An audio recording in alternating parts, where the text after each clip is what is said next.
Chapter 13, Nardo's Life. Every neighborhood has someone like him.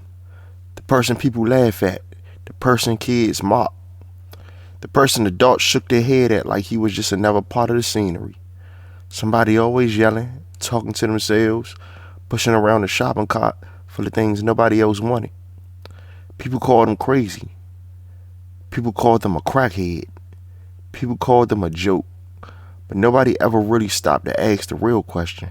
How did they get like that? In Terrace Gardens, this person was Nardo. The afternoon started normal. Dre and Peanut was still arguing about basketball, like always. JoJo explained another business idea. I was sitting on the stoop writing in a notebook. And Nardo was dragging the shopping cart around the courtyard like he had just discovered treasure. The cart rattled loudly over a cracked sidewalk. Inside it was a broken microwave, a bicycle wheel, and a toaster with no cord. "Charlie," he yelled proudly. "Today I got technology." Dre squinted at the microwave. That thing looked older than the buildings. Nardo waved him off. "It's vintage equipment." Peanut laughed. "You stole that." "I borrowed it permanently." JoJo leaned back. "What you even gonna do with all that?" Nardo grinned. "Business." That was his favorite word, business. Even when the business made absolutely no sense. But something about that day felt different. Instead of pushing his cart away to bother somebody else, Nardo sat there on the stoop next to us. Just sat there quietly. That alone was strange. Dre nudged him.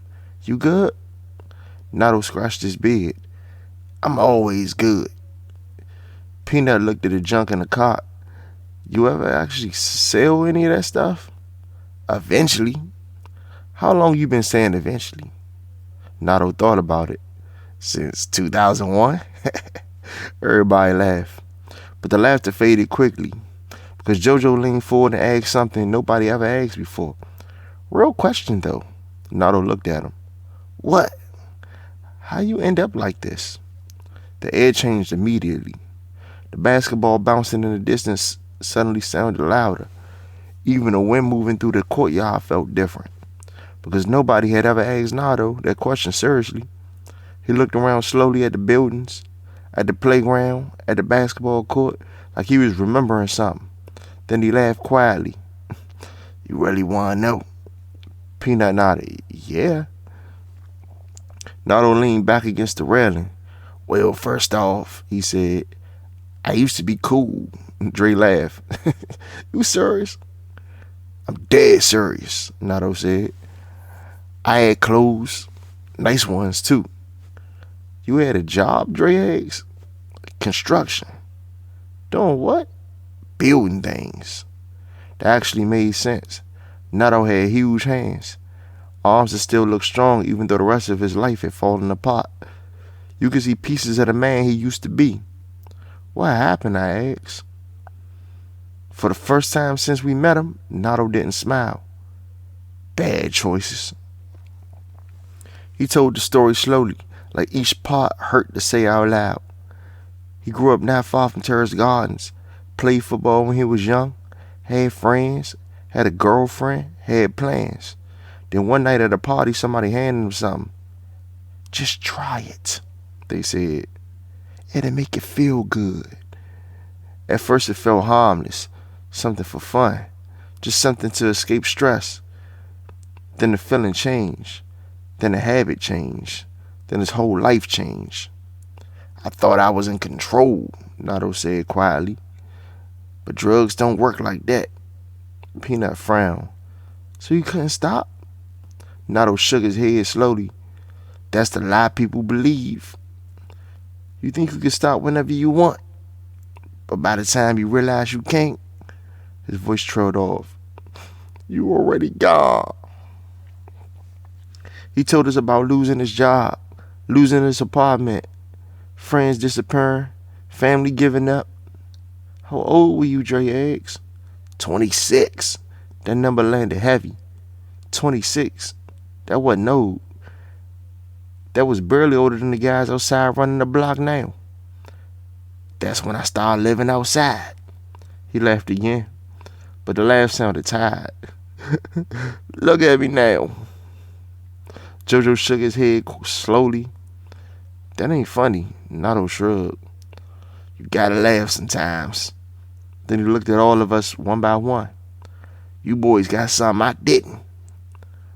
What? Peanut asked. You got time. He pointed towards the basketball court. At your age, you still choosing who you want to be. Then he tapped his chest. I chose wrong. The courtyard had got quiet. Even the basketball game slowed down. Because suddenly Nardo wasn't just a crazy guy pushing a cart. He was a warning. A future nobody wanted. After a moment, Nardo stood up, picked up the broken toaster from the cart. Well, he said, I got business to conduct.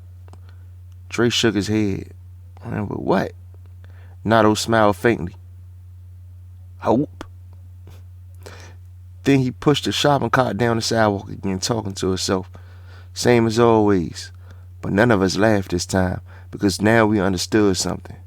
Behind every joke the neighborhood told about him, there was a real person who used to be somebody's son, somebody's friend, somebody's future. That night I sat by the window writing again. The courtyard lights flickered outside, and across the lot, Nardo was trying to sell the microwave to Tony in the trunk. Life in Terrace Gardens kept moving like it always did. But a story stayed stuck in my mind. I started writing in my journal.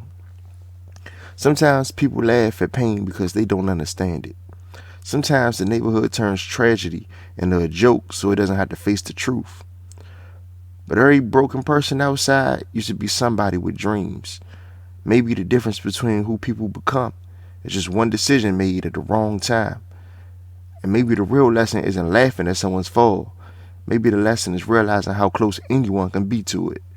Chapter 13. Nardo's life.